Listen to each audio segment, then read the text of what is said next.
શું તમે જાણો છો કે એક વખત ઇન્ડિયા અને પાકિસ્તાને ન્યુક્લિયર વોર સિમ્યુલેશન કર્યું હતું, અને એ પણ સાથે બેસીને?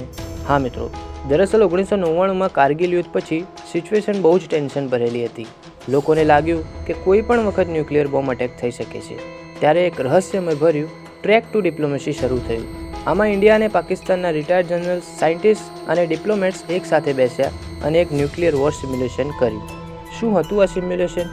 આ સિમ્યુલેશનમાં બંને દેશોએ વિચાર્યું કે જો ન્યુક્લિયર વોર શરૂ થઈ જાય તો તેના પછી શું થશે. આ સિમ્યુલેશનનું મકસદ એ હતું કે ન્યુક્લિયર વેપન્સનો યુઝ કરવો કે નહીં. જ્યારે આ સિમ્યુલેશન કરવામાં આવ્યું ત્યારે બંને દેશોના એક્સપર્ટે એક વાત સમજી કે જો એક પણ ન્યુક્લિયર બોમ્બ ફૂટ્યો તો લાખો લોકોના મૃત્યુ થશે.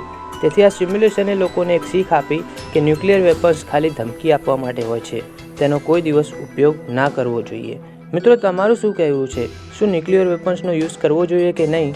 કોમેન્ટમાં જરૂર કહેજો, અને આવા જ ઇન્ફોર્મેટિવ વિડીયોઝ જોવા માટે આપણી ચેનલને સબસ્ક્રાઈબ કરી લેજો.